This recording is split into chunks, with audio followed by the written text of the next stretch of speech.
러닝이 뜨면서 이제 데이터들을 쭉 읽어드리는 작업을 하고 있는 걸 볼 수가 있어요. 자, 여기에 SK텔레콤 한번 입력해 보죠. 입력해 보면 이렇게 잘 뜨는 거를 볼 수가 있습니다. 아래쪽에 보시면은 이제 업종 평균과 그 다음에 이마트의 평균을 이렇게 비교해서 보여주는 거를 볼 수가 있는데, 요 밑에 이제 문장으로 표현을 해줍니다. 평균 연봉은 3,644만 원, 평균보다 14만 원 더 많고 약 4.64% 높은 수치고요. 그 다음에 연봉을 이만큼 더 받는다.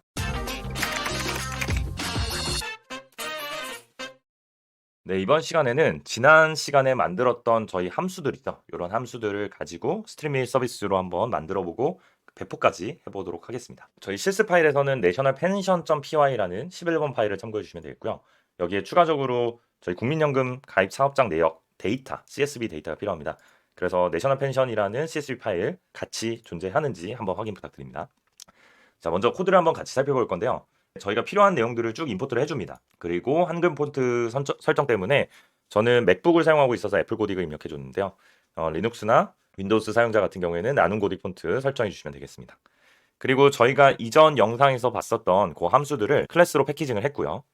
여기 보시면은 init 함수에서는 패턴들을 정의해주고 그 다음에 preprocess라는 함수를 호출해줍니다.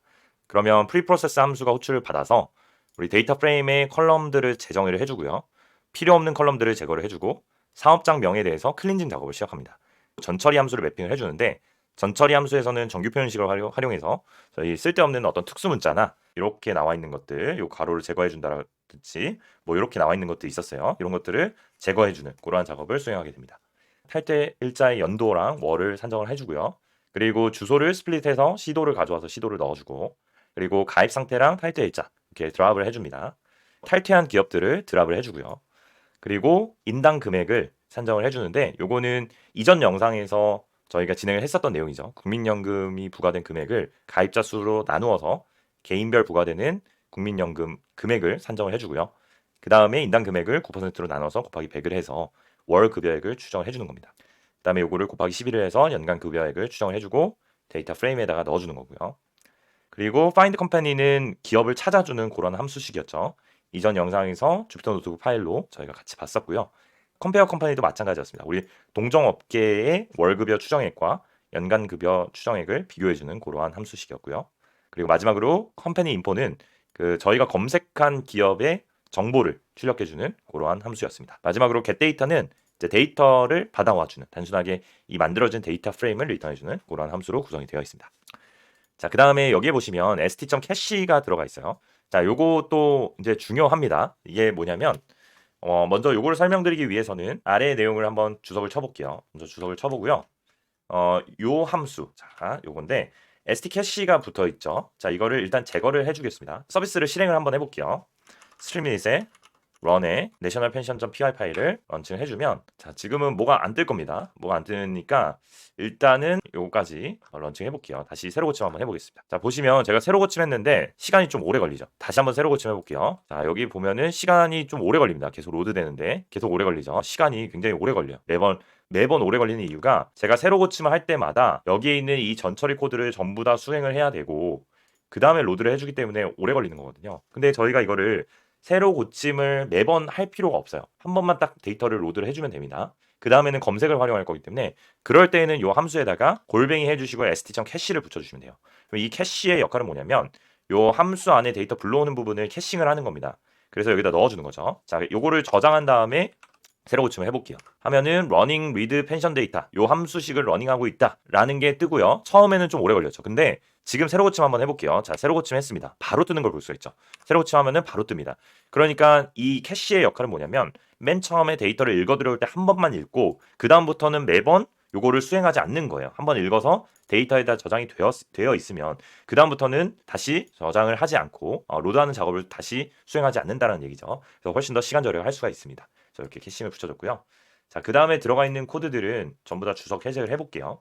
자, 여기서부터 보시면 이제 사용자로부터 회사명을 입력을 받을 겁니다. 그렇죠? 자, 이렇게 입력을 받으면요, 컴퍼니 네임에다 넣어주고 이제 컴퍼니 네임을 가지고 find 컴퍼니를 해서 저희 검색을 합니다. 그래서 검색한 결과가 0보다 크면이니까 검색이 되었으면 아래 로직을 수행하고요.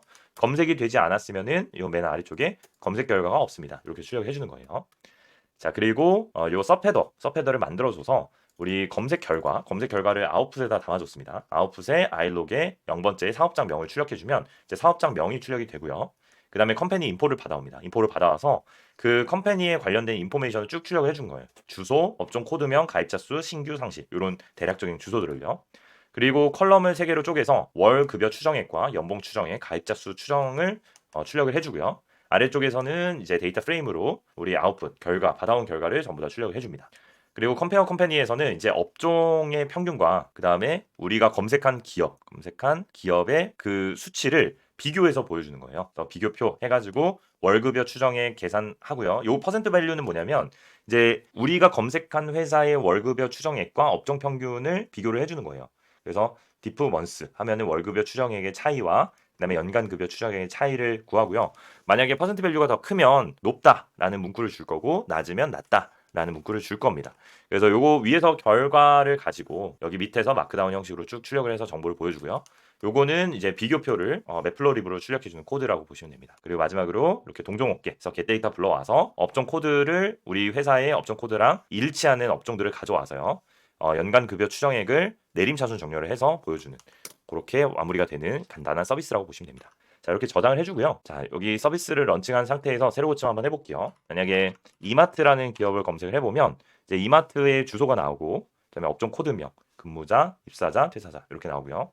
그다음에 월급여 추정액이랑 연봉 추정액, 가입자 수 추정표가 나오게 됩니다. 그리고 요 아래 나와 있는 표는 이마트를 포함하는 모든 검색 결과를 보여주는 거예요. 저는 임의대로 가장 첫 번째 거를 가져오도록 이렇게 설계를 해놨는데 이게 아닐 수도 있잖아요. 이마트 24를 원할 수도 있는 거니까 요거는 보시고 참고하시라 해서 이렇게 넣어놨습니다.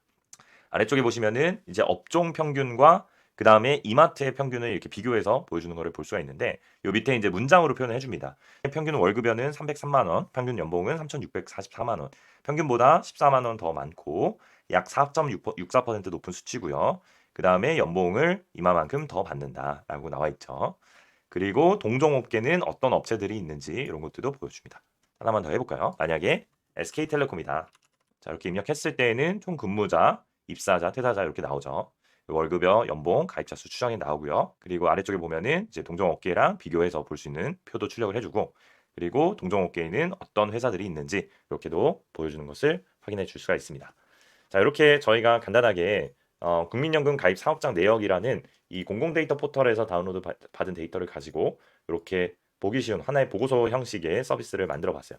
이제 요거를 GitHub에 한번 배포까지 한번 해볼게요. GitHub 리파지토리에 오셔서 New 버튼을 눌러서 새로운 GitHub 리파지토리를 한번 만들어 줄게요. 새로운 리파지토리의 네임은 컴퍼니라고 간단하게 입력을 해보겠습니다. 그런 다음에 나머지는 그대로 두고요. Create 리파지토리 해줄게요. 그런 다음에 여기다가 Uploading on Existing 파일을 해줄 건데요. 저희 실습 파일인 nationalpension.py 파일을 여기다 드래그 앤 드랍으로 넣어주고요. 그리고 requirements.txt 파일을 이렇게 드래그 앤 드랍을 해서 넣어주도록 하겠습니다. 그 다음에 원래는 저희 중요한 내셔널 펜션 데이터죠. 국민연금 가입 사업장 내역 데이터 파일도 업로드를 해야 되는데 요거의 사이즈가 지금 106MB인데 지금 넣으려고 하면은 25MB를 넘어가기 때문에 업로드할 수 없다라고 나오거든요. 그래서 25MB가 넘어가는 데이터 파일은 업로드가 불가하기 때문에 저는 드롭박스에 업로드를 한 다음에 드롭박스 링크를 이렇게 넣어놨습니다. 그래서 이렇게 대체를 한 거고요. 나머지는 그대로 두고 커밋 체인지를 해서 반영을 해주도록 할게요. 그리고 이 파일에 들어가서 연필 버튼 누르고요. 이 파일의 이름을 nationalpension.py 파일로 이렇게 수정을 해주고 그 다음에 커밋 체인지스 이렇게 해주도록 하겠습니다. 나머지는 그대로 둬도 될 것 같아요. 일단은 서비스가 잘 런칭이 되는지 볼게요. 자, 다음으로는 share.streamlit.io에 오실게요. 여기 오셔서 new 앱 눌러주시고요. 저희 리파지토리 이름이죠.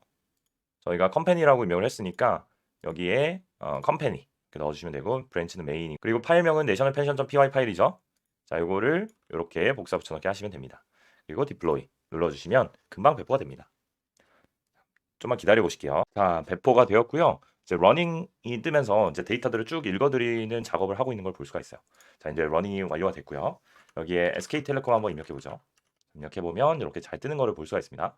제가 새로 고침한 다음에 자, 이번에는 삼성전자 입력해 보면 이렇게 잘 뜨는 거를 볼 수가 있고요. 당근마켓 이런 거 입력해 볼까요? 잘 뜨고요. 그리고 아래쪽에 보시면은 그래프 출력을 할 때 폰트가 좀 깨지는 거를 볼 수가 있어요. 요거는 추가적인 한글 폰트 설정을 해줘야 되는데 이게 조금 복잡할 수 있거든요. 그래서 크게 중요한 것들 아니면 일단은 영문으로 변경해서 반영을 해 보셔도 될 것 같아요. 영문으로 반영해 보시고 나중에 폰트 설정하는 방법이 또 있습니다. 그 폰트 설정하신 다음에 적용까지 하시면 이제 폰트까지는 깨지지 않도록 이렇게 만들어 주실 수가 있을 것 같습니다. 그래서 이번에는 저와 같이 이렇게 국민연금 가입 사업장 내역이라는 요 데이터를 가지고 회사별로 연봉 추정을 해보는 작업을 한번 해봤고요. 그 다음에 스트림밋을 사용해서 이렇게 샘플 서비스를 만들어 보고 그다음에 실제로 웹상에 배포까지 진행을 해봤습니다. 제가 만든 서비스가 궁금하신 분들은 제가 영상에 링크 달아놓을게요. 링크 오셔서 직접 한번 실행을 해보셔도 좋을 것 같습니다. 감사합니다.